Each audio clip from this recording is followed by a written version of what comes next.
Jesus Christ அவர்கள் பிறந்த நாளுக்கு கிமு கிபின்னு அந்த மாதிரி இப்போது ஈமு ஈபி, ஈரானுடைய போருக்கு முன்பு ஈரானுடைய போருக்கு பின்பு. இதுக்கு முன்னால் வரை அமெரிக்கா தாதாயிசம் நடத்தணும், இப்போ நடத்த முடியாது. நான் சொல்கிற புரியுதா? அமெரிக்காட்ட இருக்கக்கூடிய உச்சபட்ச ஆயுதம் என்ன? அணு ஆயுதம். இவங்ககிட்ட அணு ஆயுதம் இருக்குல்ல, இருக்கு, தெளிவாக இருக்குது. அமெரிக்கா எதை அழித்தால் இவரும் அழிப்பான். நேற்று அராது போன்ற பகுதிகளிலும் டிமோனாவிலும் போட்டார்கள். 13 கிலோமீட்டர் தான். அதை அவங்க நினச்சிருந்தா கரெக்டாக போட்டிருப்பா. இன்றைக்கி மத்திய கிழக்கே காலி. அப்போ வல்லவனுக்கு புல்லும் ஆயுதம்னு உங்ககிட்ட எது உச்சபட்ச ஆயுதமாக இருக்கோ அது அவங்ககிட்ட இருக்குது. அடுத்து அமெரிக்காவுடைய உச்சபட்சம் குண்டு போடு விமானம் B2 bombers, B2, B1, B2, B3. அதில் GBU-57 இதுக்கு மேலே அவன்கிட்ட ஆயுதம் கிடையாது அமெரிக்காவில். நான் சொன்னது அணு ஆயுதம். குண்டுகளை போட்டு பங்கர் பஸ்டர் GBU-57 14 டன்னு. அந்த ஒரு குண்டுடைய எஃபெக்ட் அது 14,000 கிலோ. அதுதான் டியூகோ கார்சியாவில் இருந்து இந்த ஈகிள் மாதிரி அந்த பறவை போட்டாங்க. இதில் எப்படி அவங்க தப்புனான்னு கேட்டால், அந்த நாடு மலைகளையும் காடுகளையும் கடல்களையும் டெசர்ட் மிக பெரும் பாலைவனங்களையும் கொண்டது. எந்த புத்தில் எந்த பாம்பு இருக்குன்னு இப்போ கண்டுபிடிக்க முடியல. யாருக்கு? செய்மதியில். ஆட்கள் காட்டி கொடுத்து தான் தலைவர்களை கொள்ள முடிகிறதே தவிர ஆயுத குடோன்களை அவர்கள் காட்ட முடியவில்லை. நேற்று முன்தினம் தஸ்னீமில் ஒரு செய்தி உருவாகிறது. தஸ்னீம் என்பது ஈரானுடைய அஃபீஷியலான செய்தித்துறை. அதில் என்ன போடுகிறார்கள் என்றால், இந்த நிகழ்ச்சியிலே காட்டுகிறார்கள், கீழே இருக்கக்கூடிய நிலக்கீழ் சுரங்கப்பாதை டெனால்களில் பயங்கரமாக கொத்து கொத்தாக வைத்திருக்கிறார்கள். 10,000த்திற்கு மேற்பட்ட பெலிஸ்டிக் ஹைப்பர்சோனிக்கை வைத்திருக்கிறார்கள்.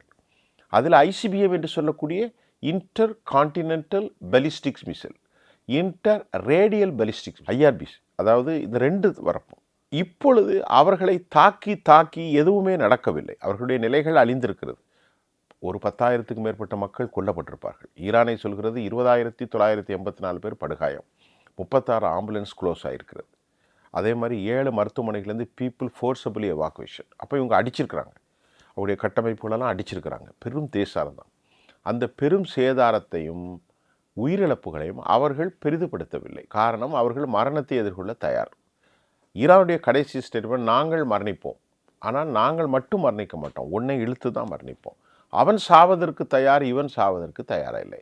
நீங்கள் கேட்ட கொஸ்டினுக்கு பதிலை சொல்லி முடித்துவிடும். ஹெர்மூஸ் வளைகுடா என்பது அது சலோ வாட்டர் 33 கிலோமீட்டர், ஆழமான பகுதிகளை கொண்டது 8 கிலோமீட்டர், ஒட்டுமொத்தம் ஒரு 41 கிலோமீட்டர்.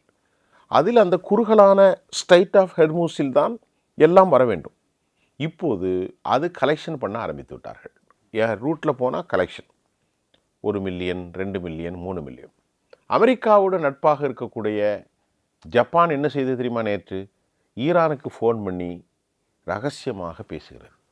நாங்கள் உங்களுக்கு ரூபாய் தந்து விடுகிறோம், எங்களுக்கு அனுமதித்து விடும். முடிஞ்ச கதை முடிஞ்சு சார். இதில் ஈரானும் இன்னொரு விஷயத்தை சொல்லியிருந்தாங்க, எங்ககிட்ட எந்தெந்த நாடுகளும் அனுமதி கேட்குறாங்களோ அந்த நாடுகளோட கப்பல்களை நாங்கள் அதான் சொல்லிட்டானே. இஸ்ரேலுக்கும் அமெரிக்காவுக்கும் தான் கிடையாது, மற்றபடி யூரோப் யூனியனுக்கோ இந்தியா போன்ற நாடுகளுக்கோ பிரச்சனை அல்ல. இப்போது அவர்களுக்கு டபுள் ஆக்டிங் கலெக்ஷனை போடுவான். நம்ம ஊரில் ஆற்று மண் எடுத்து பில்லு போடுவான் தெரியுமா? 600, 1000 அப்படி பில்லு. இப்போ அமெரிக்கா பைத்தியக்காரன் மாதிரி அவனுடைய இடத்த இவனும் சேர்ந்து பண்ணுறதுக்கு, இவனுக்கு இவ்வளோ அறிவு இருந்தால் அவனுக்கு எவ்வளோ அறிவு இருக்கும்.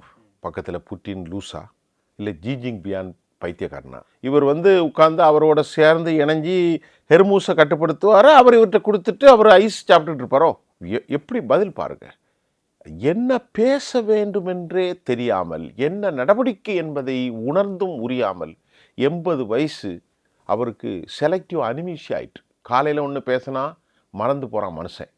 காலைல 6 மணிக்கு காஃபி குடிச்சிட்டு நியூஜெர்சிலேருந்து ஒன்று, மதியானம் லஞ்சுக்கு நியூயார்க்லேருந்து ஒன்று, சாயந்தரம் சப்பாத்தியை சாப்பிட்டுட்டு, சப்பாத்தி சாப்பிட மாட்டேன், டெக்ஸஸ்லேருந்து ஒன்று, இரவு படுக்கும்போது மறுபடி வாஷிங்டனில் ஒன்று. இப்படி ஒரு செலக்டிவ் அனிமீஷியா தலைவன் அமெரிக்காவுக்கு கிடைத்திருப்பதும், ஹெர்மூஸில் பார்ட்னர்ஷிப்பாக நாங்கள் ஆயில் அனுப்போன்னு பைத்தியம் மாதிரி பேசுவதும் சாத்தியமில்லை, சாத்தியமில்லை, சாத்தியமே இல்லை.